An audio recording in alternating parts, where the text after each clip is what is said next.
Good evening, everyone, and welcome to the risk-based vulnerability management workshop organized by Cloud Security Alliance, the Romanian chapter.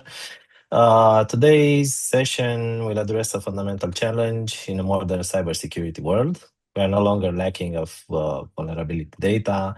We are actually drowning in it. And the real differentiator is not who scans more, but who prioritized better.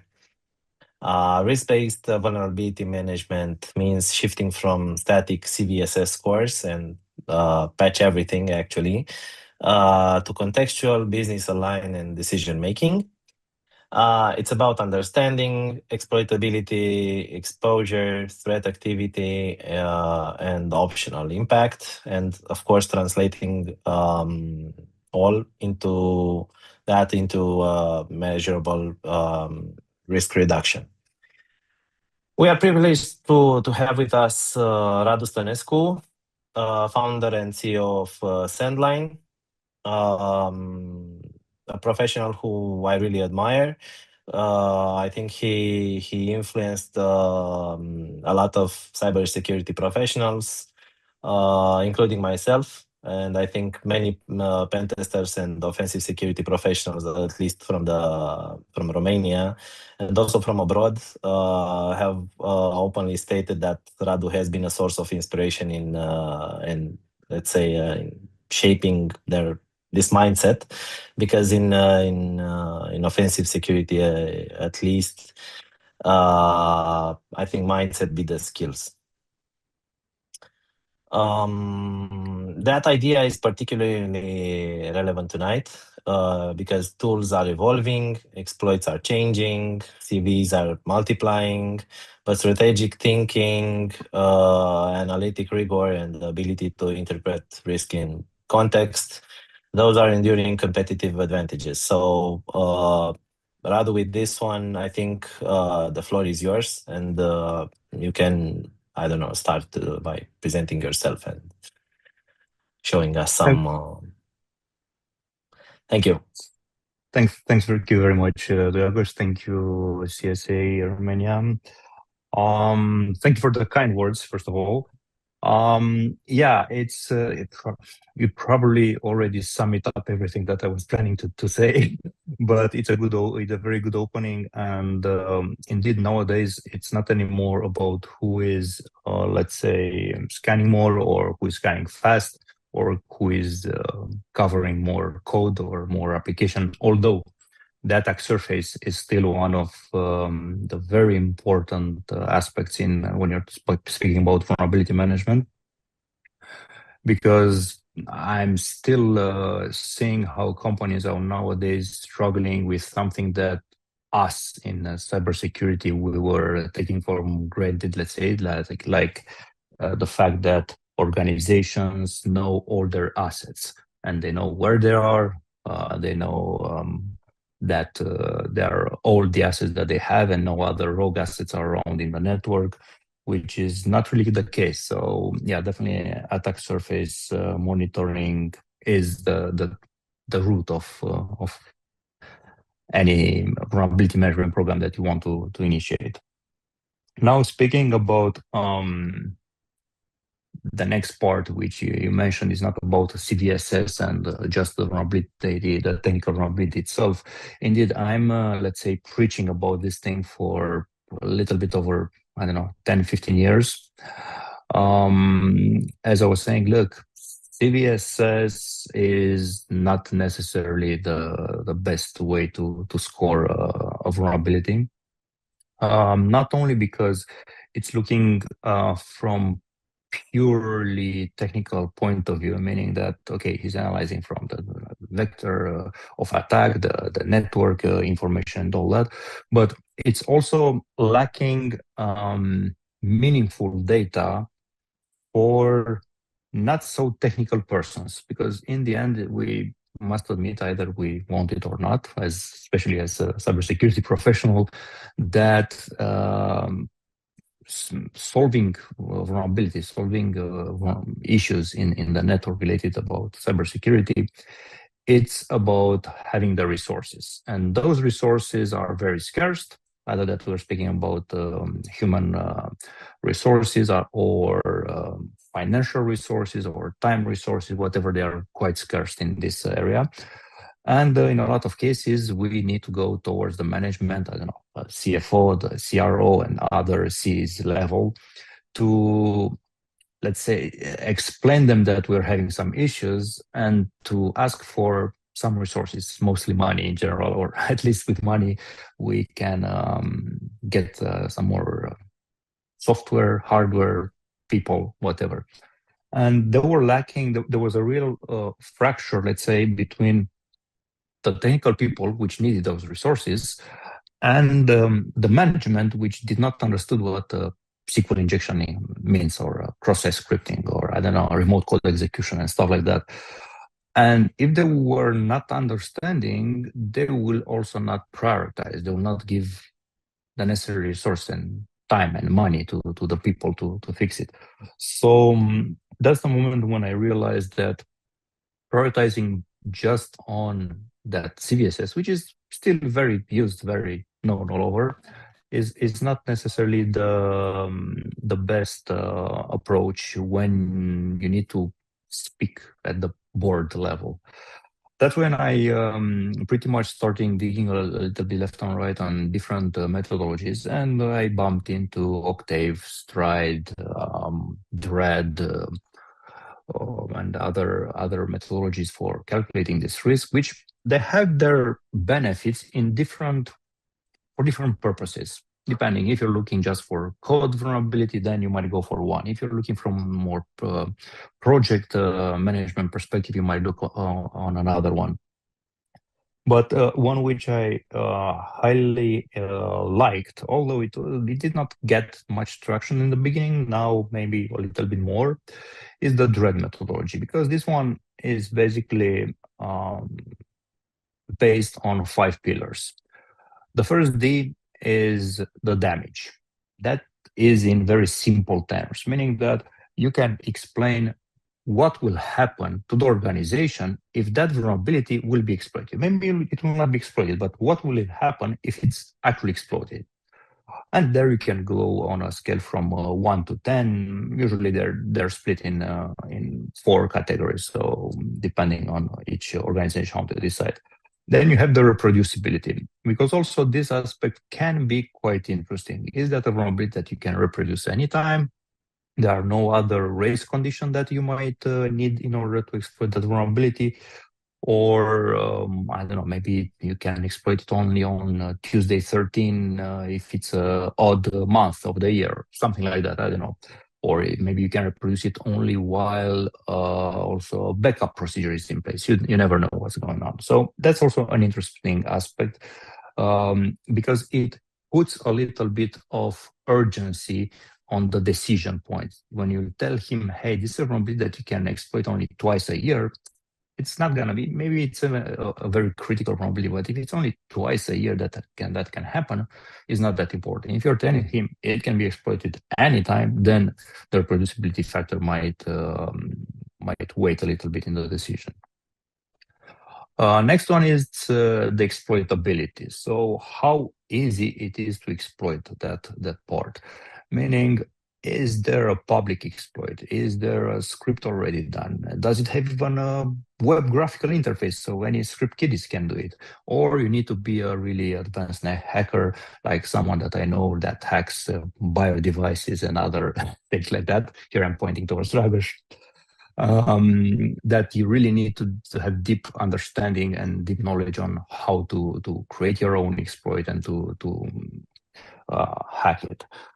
Next, what's really important for the decision factor, I discovered that it's the type or the number of affected users. Here you can debate if it's more on the type or the affected or it's a mix, but definitely the type of affected users is meaningful, because if the vulnerability is internet facing and the company is offering client service, then if it's affecting all the users, then yeah, it could be something critical. While if it's affecting only the administrator of the application, it can be a little bit less critical, from their decision point of view. From my decision is as well very critical, but it depends a lot on if there's an interface, administrative interface exposed and so on. And then we're reaching the last pillar, the discoverability, meaning how easy it is to discover the vulnerability. Can you do it with an automatic tool, open source, or you need some commercial to detect it, or you need even, let's say, a more manual approach where you start to dig after the vulnerability and you start having different techniques that will allow you to discover this vulnerability. So yes, indeed, I think that going the extra mile about CVSS, it's one of the key important factor. And one last thing that I want to point out in this part is that you need to take into consideration all the other aspects. Like, for example, okay, it's easy to exploitable or not? Is it a public exploit or not? Of course, that's also important. But where is that asset located? Meaning in which network, for example, of the infrastructure of the client? Is it something that is exposed to the internet? Is it something that is not exposed to the internet but contains critical information of the organization? And then you can go drill down up to, let's say, the asset importance on which it is. So, for example, is that asset a main supporting element of one of the essential services of the organization is providing, or is it something on less important? I mean, to make it more clear, if it's a bank, for example, is it on a marketing website of the bank, or is it on the internet banking part? So these are things, I think that there are critical aspects into deciding a little bit how the prioritization is done. In this context, to how can I, if you have to advise a CISO who is actually, I don't know, overwhelmed with thousands of findings after a scan, what would be the first three, let's say, contextual factors that he should take into consideration before deciding what to remediate first? Well, I will start with the most painful one for him, because he will have to rely on other guys answering this question. Is asset classification or data classification and then asset classification in terms of criticality. So you have, okay, the data classification first, but then that data stays on some assets, and it pretty much relies on, is there a business continuity plan, a disaster recovery plan? Then you should go there and check with the data owners and to see exactly, okay, how important are their assets? The fun fact that usually happens here is that initially, in the first phase of the discussion, what I've seen with several CISO is that they're approaching their C-level or a little bit lower, depends, and they say, hey, tell me your assets and how important are they for the business. The first answer will be they're very important, extremely critical for the business. Then the CISO will say, okay, then in this case, your SLAs, your service level agreement, will be very tight. You will have, I don't know, 24 hours to fix a critical vulnerability or a high, and so on. So at that moment, then there is the opposite effect where everybody says, yeah, it's not that important. What's the lowest time frame that I can use for the SLA in order to be able. So it's a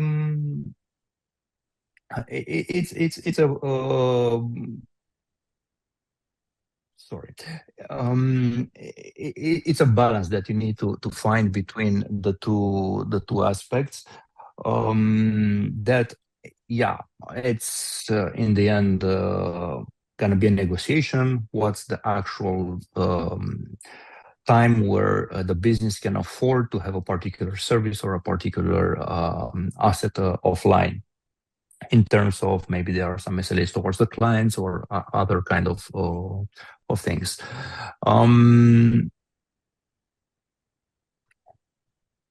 Yeah, that would be probably the first recommendation that I will give. The second one is chronologically it should be before that, but from importance point of view, I will put it a little bit after. Is the full attack surface monitoring and to know your assets and to be able to detect new assets, because in a lot of cases that will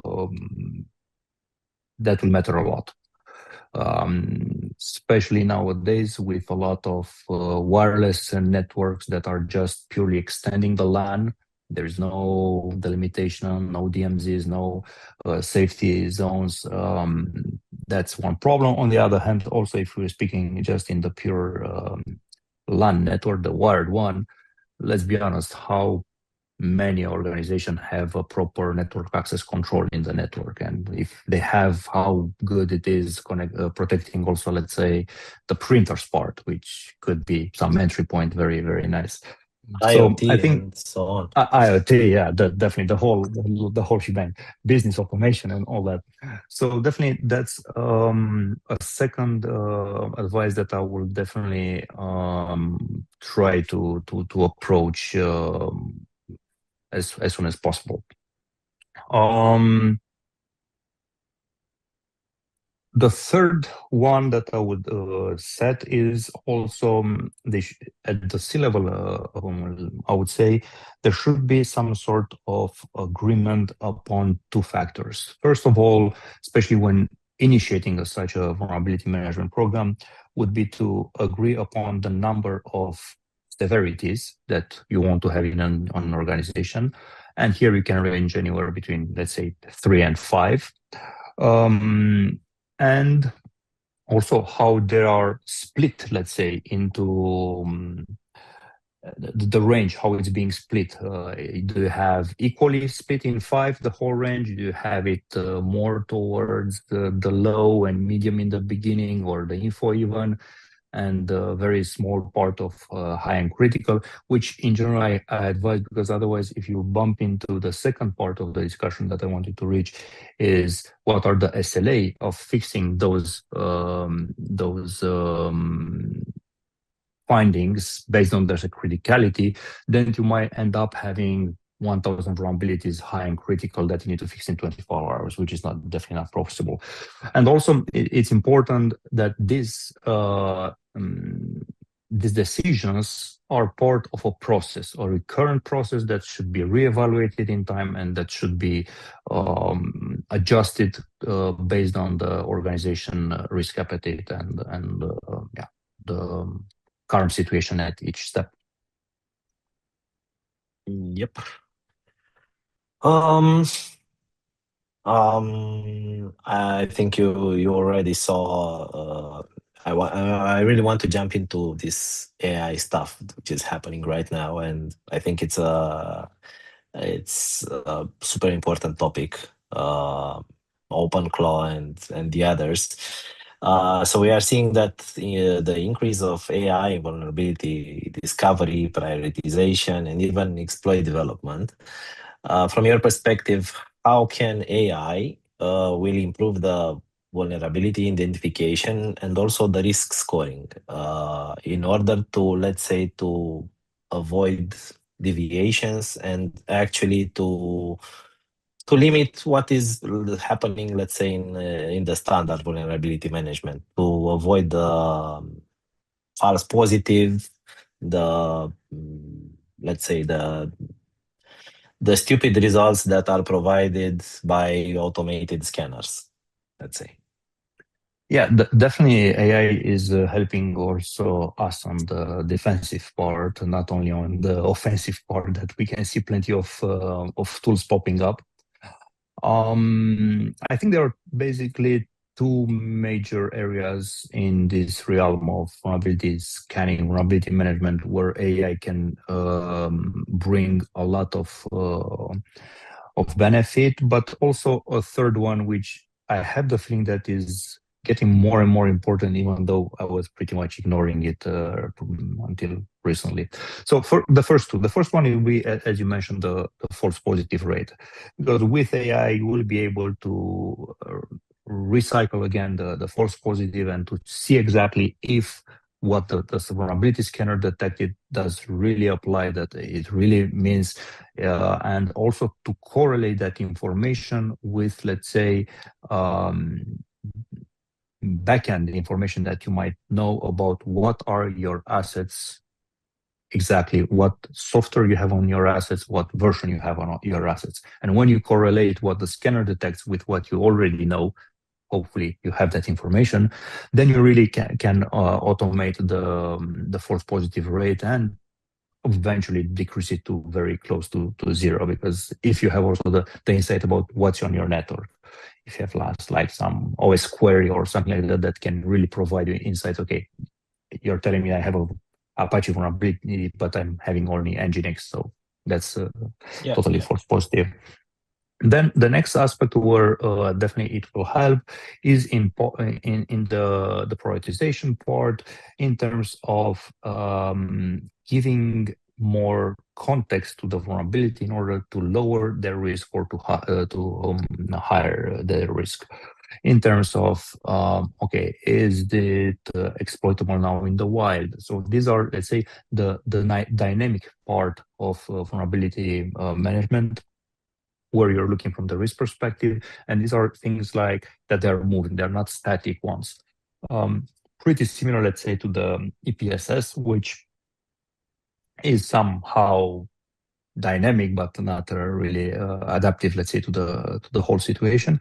So I think that in the prioritization part, definitely AI will play a key role and will be able to let's say improve the work and to make it easier and faster for the security analyst in terms of prioritizing. But last but not least, definitely, I'm seeing a lot of usage of AI chatbots. And I'm Mhm. looking here on internally deployed chatbots. So I'm not speaking here about Gemini, ChatGPT, or whatever, but internally developed chatbots, which you can interact with from the remediation perspective, where you're telling, look, I'm having this vulnerability on this system, but the recommendation that the scanner is giving me does not really apply to me. Either I'm putting it, but Okay. it's not really fixing it, or maybe I need a workaround because I cannot apply that fix. So what can you provide in terms of workaround? And this segment of chatbot inside of vulnerability management tools, I have the feeling that they are grasping some really interesting grounds right now, because in a lot of cases, um, there is that lack of resources, human resources that I was speaking in the beginning. And if we're speaking also about really specialized resources, you might see that the scarcity is even higher.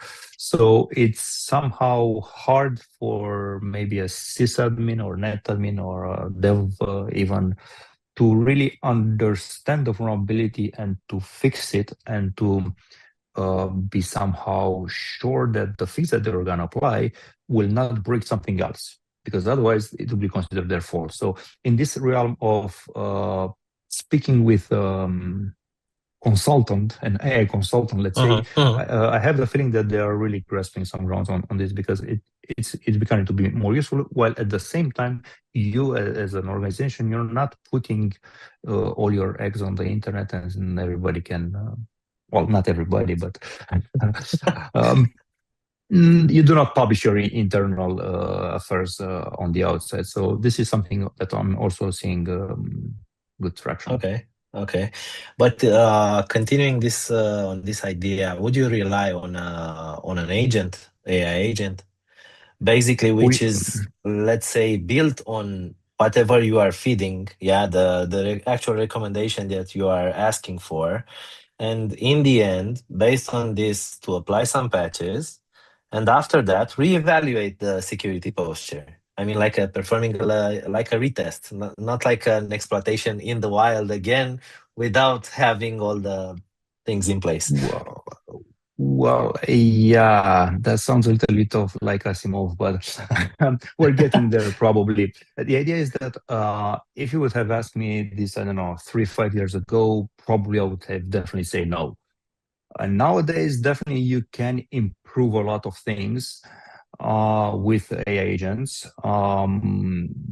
especially due to the fact that you can use an agent also to test that everything works fine. And Exactly. okay, now the problem that I'm seeing here is where you will put more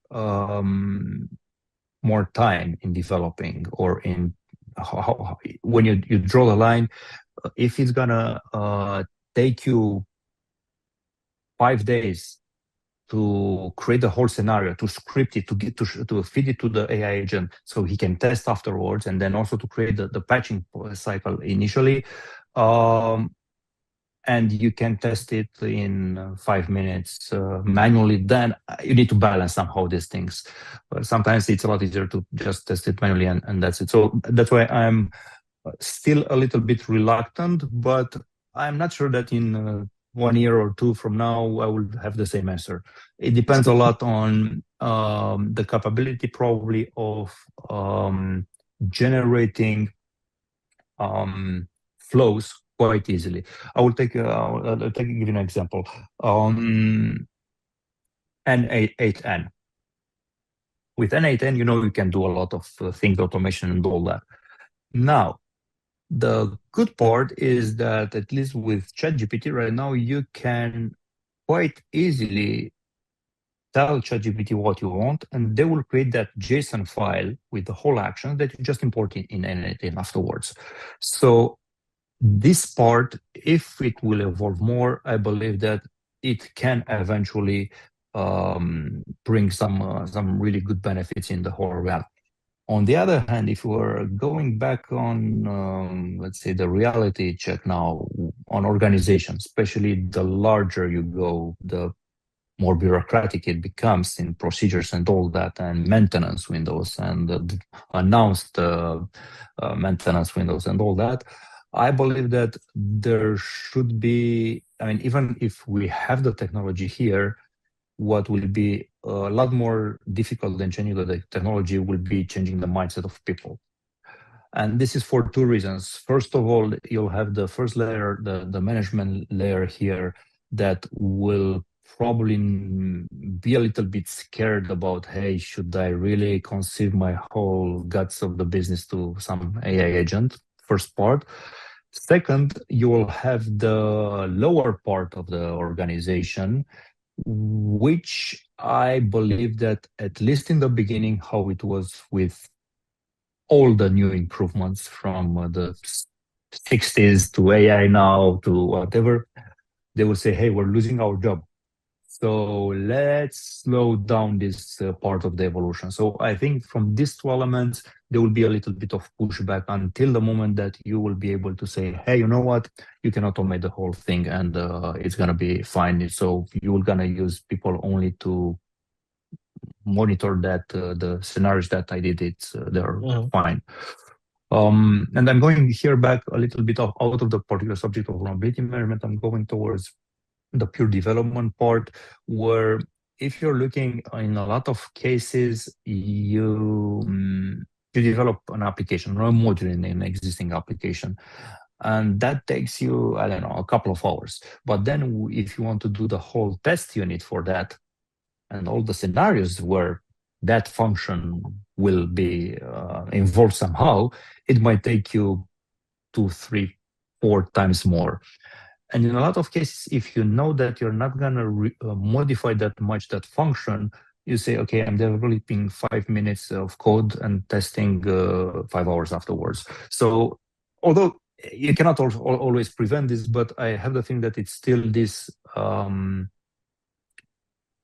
problem of this test case scenario, how you fix that. Because automating the fix, that will be definitely very easy and very fast forward. And I think Mhm. people will start adopting it, especially where you have pre-prod environments and you can deploy there and check there. In terms of integration now, because you have such a product you developed, you worked probably more than 10 years to your actual product in terms of maturity, the capabilities, and the other things that centralizer can do.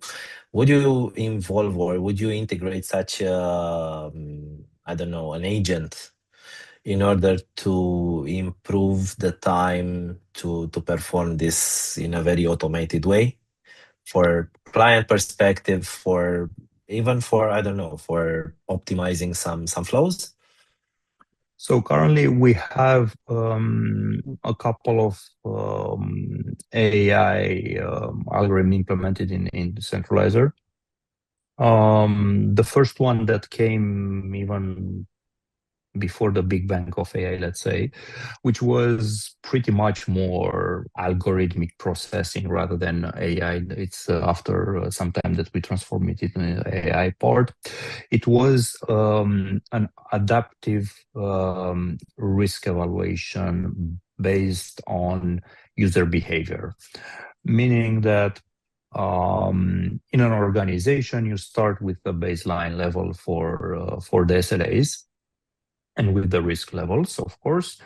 And then you start observing that some responsible persons, some asset owners react very fast, meaning that, I don't know, in a couple of minutes after they receive their email during working hours, they are logging into the platform, they are reading the description of the vulnerability, they are acknowledging the status of the vulnerability, meaning, yes, I acknowledge that I have a vulnerability, I will start working on it. Then they will start fixing, maybe question a few things, and the security analyst can be able to reply. So there is a back and forth of messages, and then eventually they will gonna close the vulnerability, and the closure is a correct one, so the security analyst or the scanner can confirm that the vulnerability is not there anymore.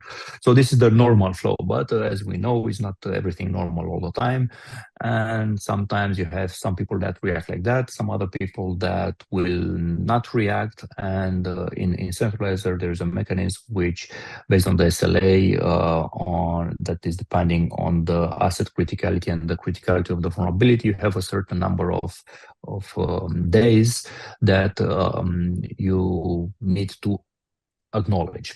Why is this acknowledgement phase very important from our point of view?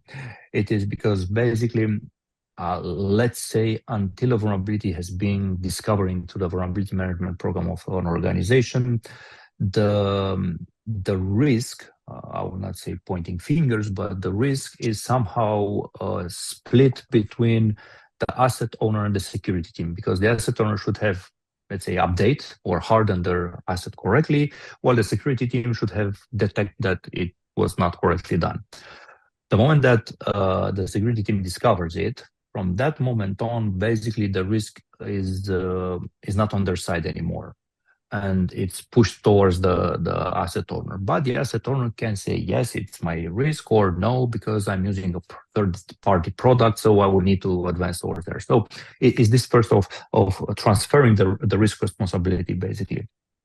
And second is the solving part, which again can happen in the same way with another SLA.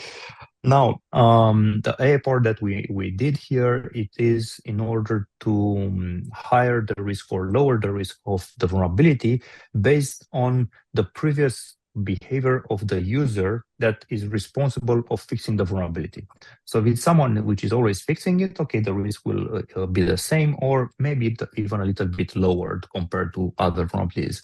Well, if there is someone that he always is going over the SLA of acknowledging, and then the escalation process is triggered automatically, and then his boss is asking, hey, what do you do with that vulnerability and so on. If there are this kind of interaction, then it means that most probably future interactions with that owner will be quite similar. So all the future vulnerabilities, including the current one, but also the future one, should have a higher risk, because the exposure of the company will be for a longer period of time. That's the first one that we implemented. Second one that we implemented a while ago, it was the chatbot, which I mentioned earlier. And we initially started with something more basic, and then we advanced towards more recommendation. The first part that we started, it was, as you probably know, pen testers, they like to discover, they like to prove that they are very good by finding the exploit, but they don't like reporting, they don't like explaining a lot of words, they don't like putting a lot of recommendations and all that. I presume that you agree with me on that. Completely. So yeah, so basically what we did, we said, okay, in the part of the application where you can define a new vulnerability, you are just being able to put a name for that vulnerability in your plain words, English, and then hit a button and it will go and try to generate you a description or recommendation and even a severity. It could try to Hmm. do this Hmm. and map it. So we improved it over time. Now it's quite interesting. It's not 100% bulletproof, but definitely it gives you a lot of meat on the bone to work on the description, on the recommendation, and eventually to work with the severity that is needed. This is the second part. And then, of course, this went naturally into improving description that were given by scanners and yeah, to give more information in on this part. Um, Third part that we just start now, it's related to an internal, for now, just a dust scanner or web application scanner that we're looking into implementing some AI algorithm by using open source vulnerability scanners that are already on the market, but we're not looking into necessarily improving those results, which we are already doing, but more on the decision part, let's say on the brain part of the scanner. Based on the information gathered from different parts, we triggered only some particular scanner. So let's say um, a mini dust LLM based scanner, let's say. Okay. This is Okay. the direction that we're looking into. And the next step will be definitely also for the network, the infrastructure scanner that will be similar. Again, we're going to use open source software, but we're going to enrich it and try to improve. Um, we're hoping that at least there is a very big problem in terms of licensing and pricing of the vulnerability scanners, as you probably know. Hmm. Hmm. And in a lot of cases, we're facing not very big organizations, which also even in bigger organizations, which they cannot afford to have two, three scanners on the market to have, or even one sometimes. We're trying to go to help on that part. Yeah, I know, and I confirm that it's a problem on the market, and probably that's one reason why a lot of big companies are using, let's say, just one scanner, Nessus or Acunetics or something like that, and they are just cross-checking with some pen tests to really validate if something is possible. But I think the new platforms with AI probably will take over in the next few years, and Mm. yeah, we the good remark that you had for report writing, it was the one which actually changed the entire market, because um, a pen tester mindset and also a researcher, uh, all of all those persons are focused on their work, but in the end it's hard to understand that you need to produce a material, a report which that actually matters for a C level, for somebody who will take some action. If you are just exploiting something in the wild, then you are like an algorithm who is just, I don't know, providing some delays in his work. But in the end, yeah, there is no deliverable, there is no money, Yeah, there is yeah, no no, action. yeah, definitely. It took me some time to understand that clients are paying for the report. They are not paying for your work, In consultancy, which, exactly, exactly, yeah, exactly. yeah. You mentioned something regarding SLAs. Do you think that in the future those are going to be changed because of AI, because of technologies, because I don't know, everything will be made in a very automated way, and those need to be I adjusted? Yeah, as I mentioned earlier, I think the SLAs as well as the severity levels and the range, the threshold should be part of a process of vulnerability management. You need to reevaluate them from time to time, as well as the risk, accepted risk. You don't accept forever a risk. I mean, you need to reevaluate it at some time. SLA, I expect to be more tight in the future. Mhm. Um, but this it's still gonna depend a lot on the maturity level of the organization and how risk aware they are and what's their appetite. And yeah, I really think that this gonna depend a lot on this.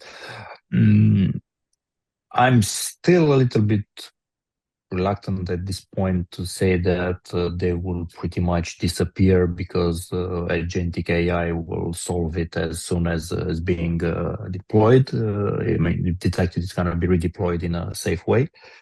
Mhm. But yeah, could happen.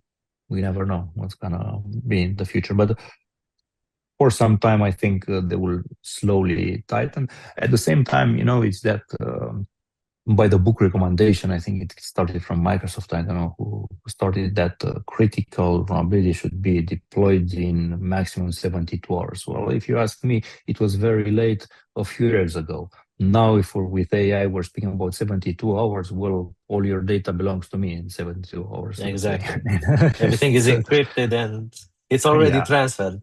exactly. Uh, So yeah. In terms of integration, what do you think?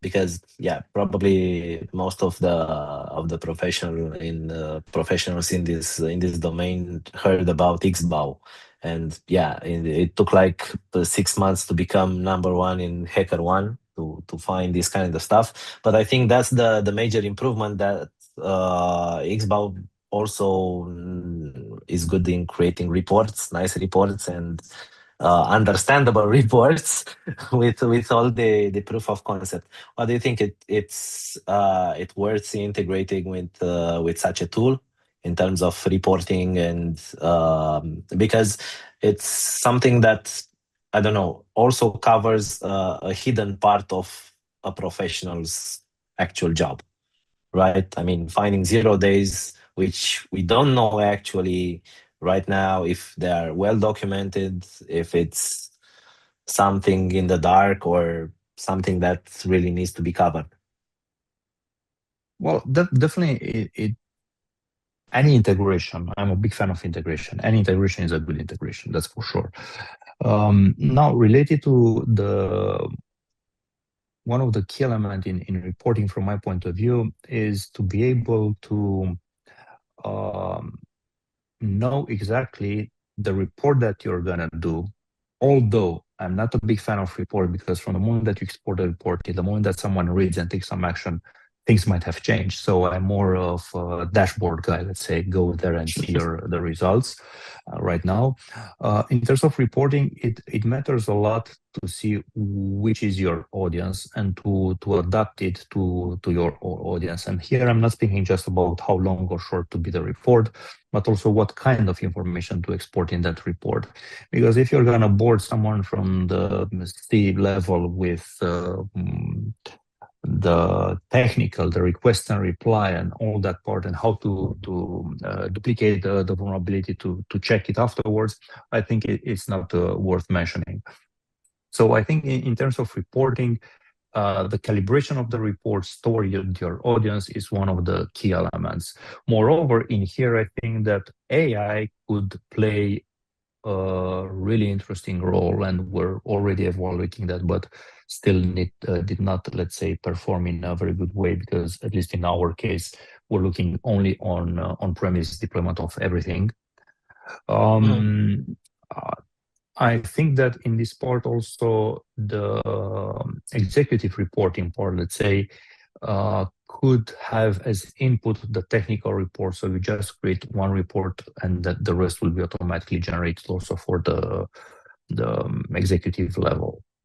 But it's yeah, uh, this is my opinion at least regarding reporting. Not a big fan of it, but when you do it, you need to address it based on audience. Okay. Noted. And From side joke here is that I was speaking with someone which is doing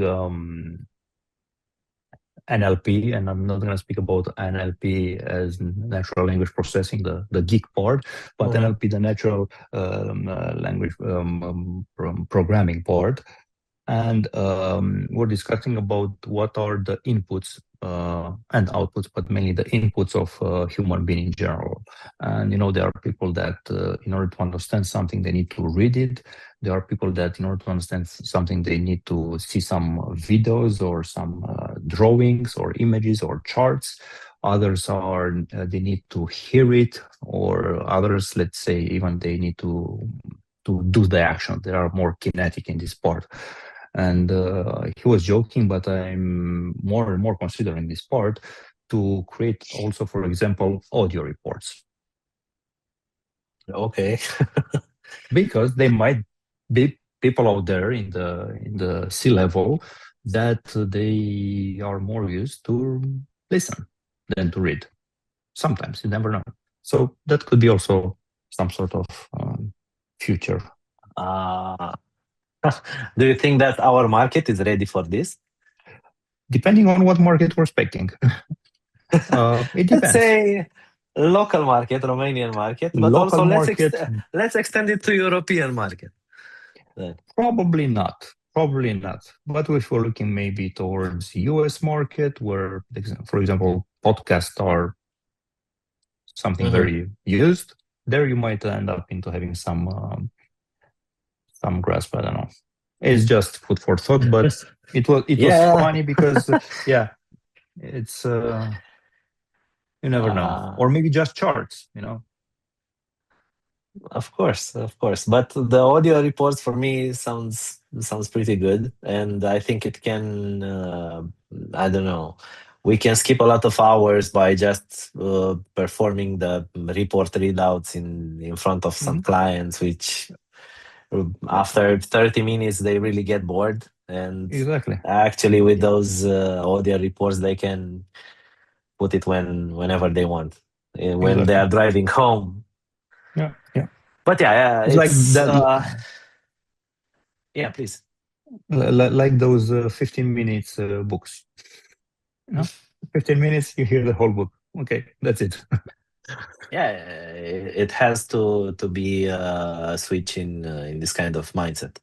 And coming back to this mindset perspective, especially considering the idea that I was presenting in the intro, that sometimes mindset beats skills.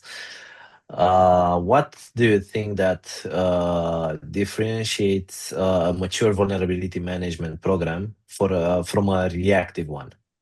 Is it tooling, governance, culture, probably something else? Probably What do you think? is culture, organizational culture, but not only, also social culture. Um, But you said it in your question already. Mature program is not a reactive program; it's a proactive program. So this is the first change. I mean, the moment that you are in a reactive mode and you wait for things to happen and then to detect it and all that, it's definitely not the best approach. But in terms of proactivity, I really think it's culture that it's on the first step. um, Definitely, I would say sometimes, not all the times, but sometimes an incident might help. And here I'm going to the well-known thing that happened, 6 years ago, where we really saw that in general digitalization, especially in the government layer in several countries. Let's not pinpoint only one, but into several countries from European Union, let's say. And also in terms of remote work and VPN explosion and all that happened during COVID. Mhm. So the incident forced everybody, even though they were a fan or not, even though they liked it or not, they had to continue. Resilience took over in that moment, and yeah, they had to adapt. So sometimes an incident can change things that hundreds of hours of consultants from anywhere they failed. Small incident can change the mindset overnight.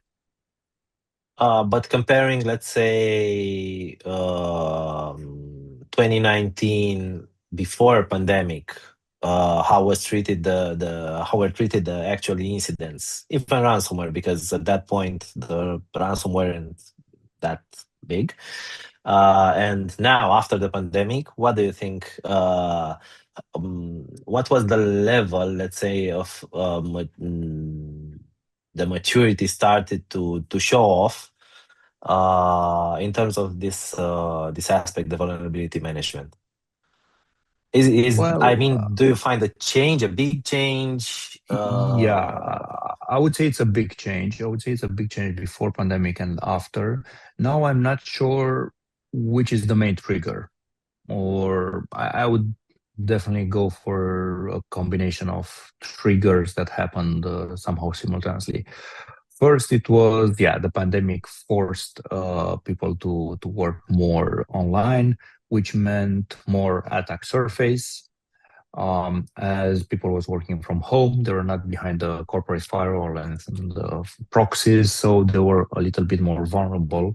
And the organization at that moment, they needed to readapt a little bit to their mindset. I wouldn't say go towards completely zero trust, but a little bit towards the idea, which until then it was only something science fiction. Or let's say the guys in the conferences they were speaking about, and that was all. After this pandemic, due to the attack surface, things have changed a little bit from this perspective.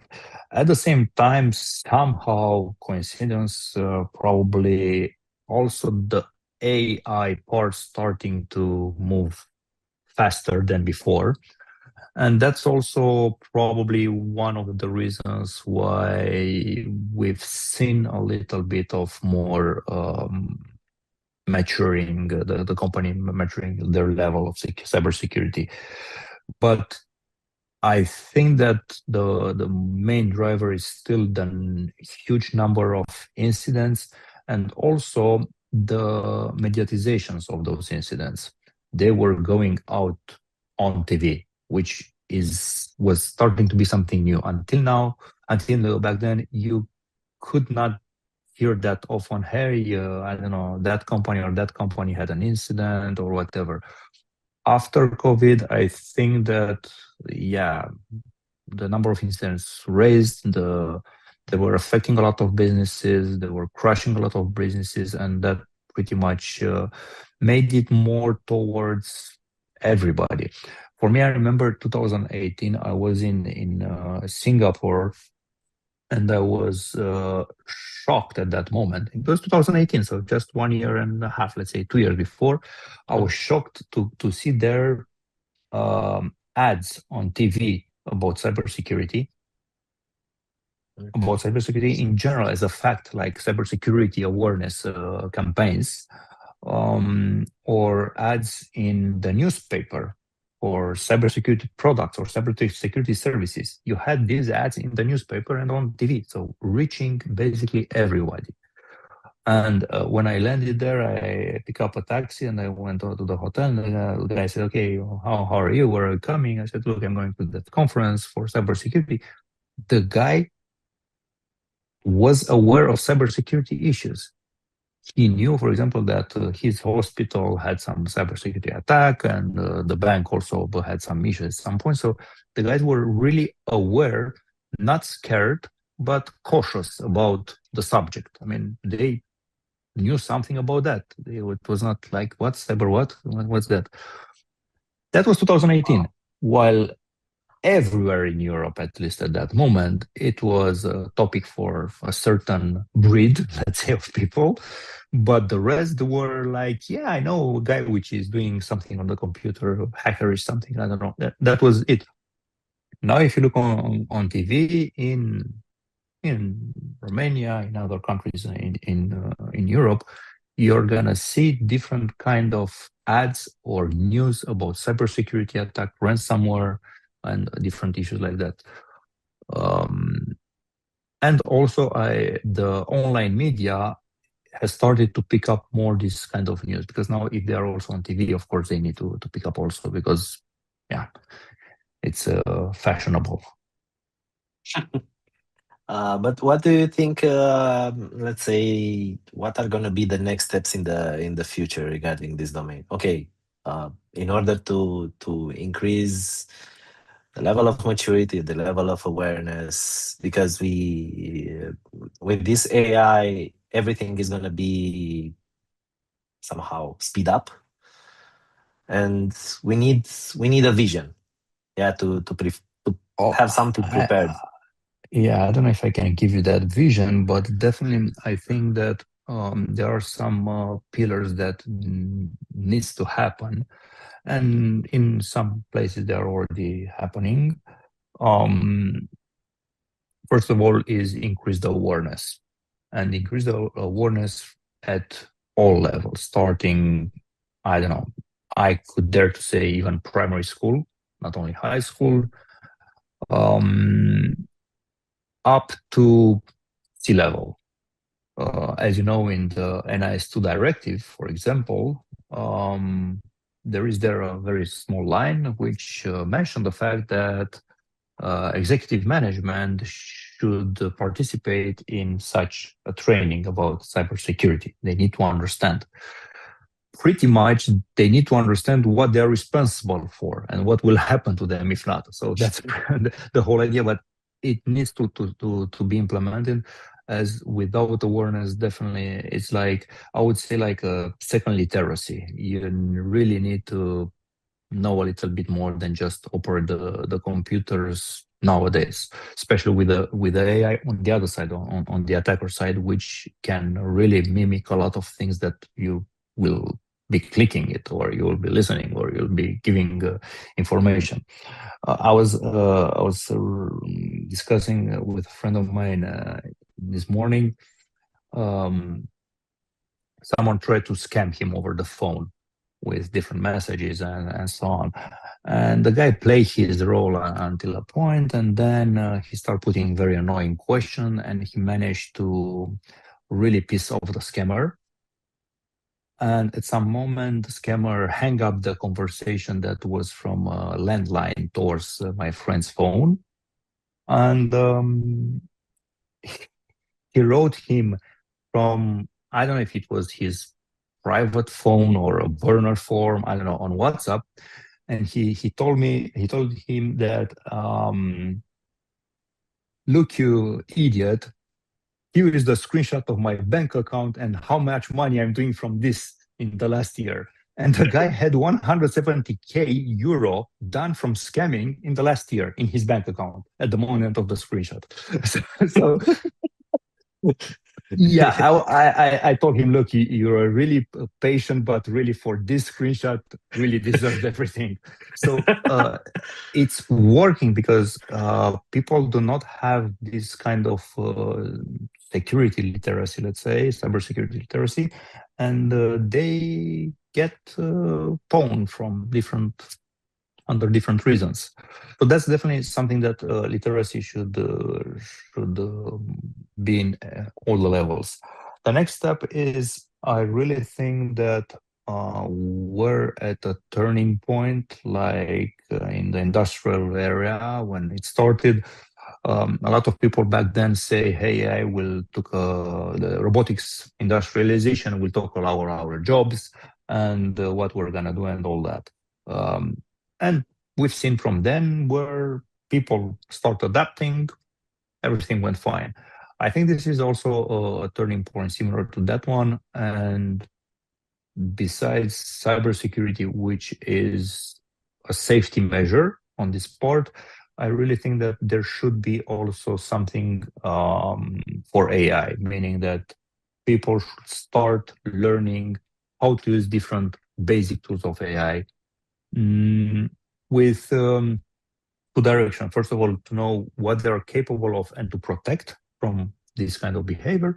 The second part is to improve their work and to automate and to make things faster, because everybody is doing this around them. So if they don't adapt, there might be some issues. Let's call it AI awareness, right? Yeah, yeah, yeah, definitely. I think it's mandatory to adapt to those new technologies that are arising, and also to feel confident that AI is part of our lives right now. Um, Radu, thank you for sharing those super nice ideas, strategic perspectives with us. If there are any questions from online, I think it was a very fruitful discussion, and yeah, I hope we so. can Yeah, if there definitely are, continue few hours, but yeah, if We there are yeah. can any continue, but questions from online. Radu, if you want to share screen the platform, or if you want to introduce Uh, something, you are free to do it. I think that could go in another webinar, because it's gonna take a couple more hours to present the whole platform. The main key elements which I wanted to present is the fact that traditional vulnerability management is, let's say, obsolete. We need to go towards a more risk-based approach, and with or without the benefits of AI, but hopefully with the benefits of AI, to involve as much as possible the whole organization into the prioritization process, as it's not only one way, and it's not definitely from a single point of view that you can approach this. It's an organizational level. You need to increase the maturity level. So risk-based vulnerability management should be something where the whole all the levels of the organizations are involved. Okay, your choice. If you want to put some links or something else in the Yeah, chat. I will give some links, and maybe we can add it to the discussion Yes, in the thank you so video. much, Radu. Thank you so much, Dragos. In the Thank you meantime, also. if there are any questions from online, please feel to ask. Otherwise, we can, let's say, call it a day. I encourage you to continue the conversation on, I don't know, next events, upcoming events on cybersecurity, even if it's here local in Romania or, I don't know, abroad. Challenge your existing prioritization models, explore new models of, I don't know, vulnerability management, pen testing, offensive security, blue team, and so on. And social engineering. Yeah, probably that's another topic that we need to approach. Yeah. We can reserve some more hours on this topic, and have some, of course, some practical examples: phishing, smishing, whatever, ishing, AI ishing, and so Yeah, on. for sure.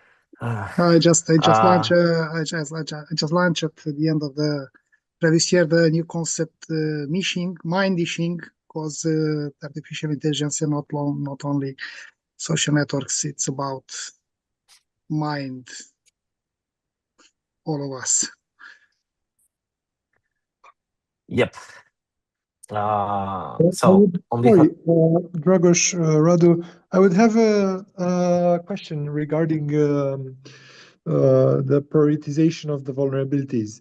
You were saying earlier that it's not effective to prioritize according to the CVSS score.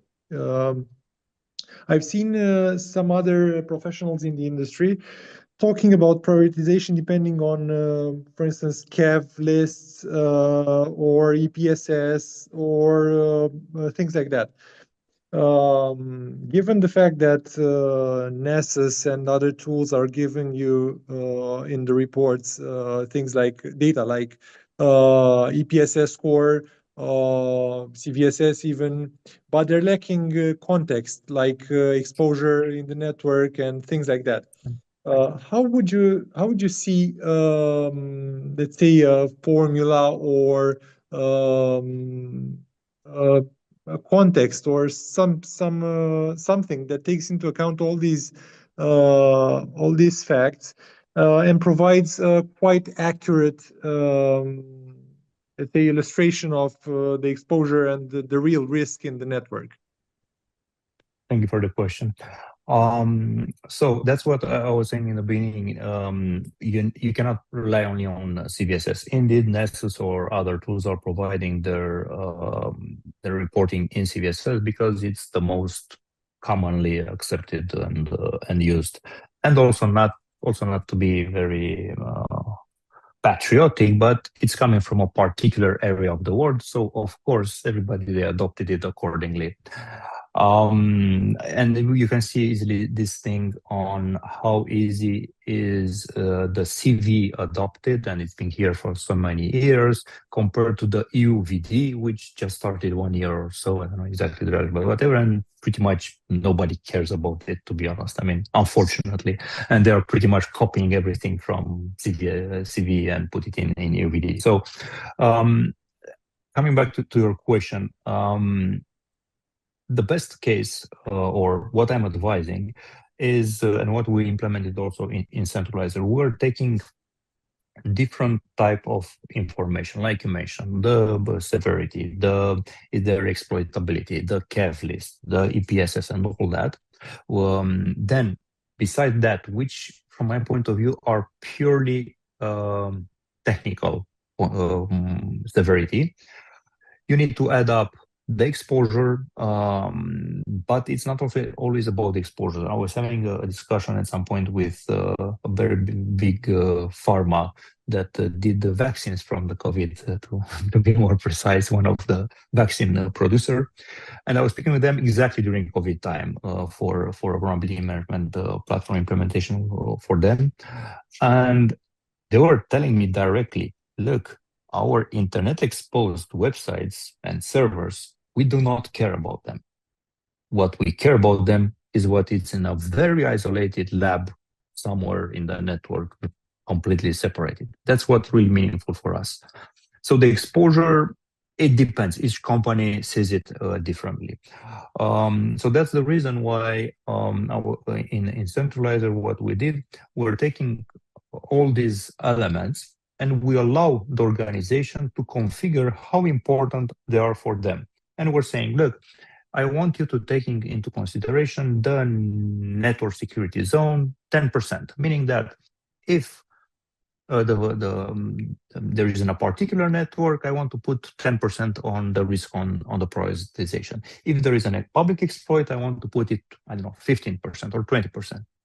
If it's a high critical asset for the business, then you add up another. So we're starting from a baseline, and then we can put either going up or down even. We have also the possibility to go down to lower, for example, some risk. If there is a completely isolated network, we do not really care in that because maybe it's a development and environment and it's completely isolated, then we might even say, okay, compared to the normal LAN of the network, which will be as a baseline, we can go a little bit lower in terms of the severity. And we allow the organization to actually combine these elements and to create their own formula, because from what I can say in the last I don't know, let's say almost 10 years this year of software development as for Centralizer, there is no one size fit all. Definitely, you need to allow each organization to customize based on their needs, and this is what we're providing with Centralizer.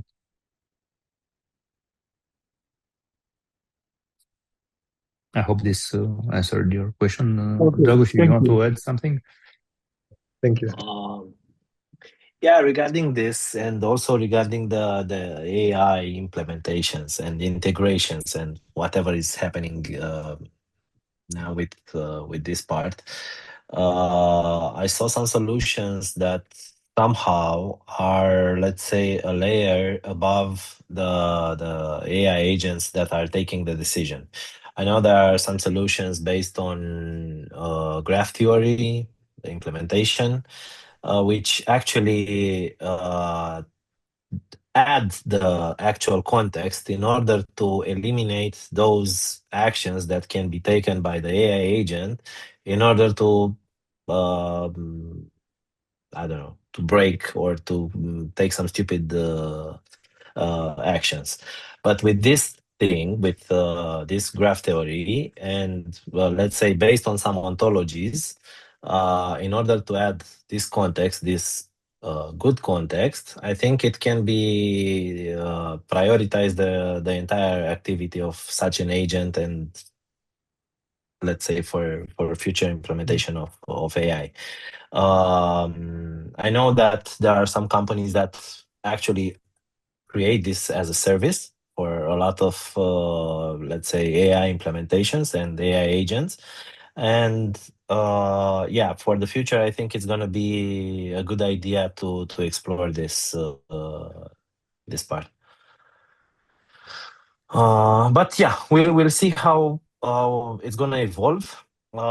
We have, let's say, 1 month after OpenClaw was launched, OpenHub and the other, let's say, networks for AI agents. It seems to be like I don't know, a big chaos around this. How the agents are learning, where are they keeping all this information, how are they acting, reacting, performing all their actions. So I think it's a big work in progress for the entire industry. Good. I don't know, Radu, do you want to say something in as a closing remark? Okay. I think it's okay. Well then. Thanks. Well then on behalf of the Cloud Security Alliance Romanian chapter, thank you for being part of this great discussion workshop. We look forward to see you at our next event, and have a great evening, everybody. Thank you very much. Thank you. Thank you.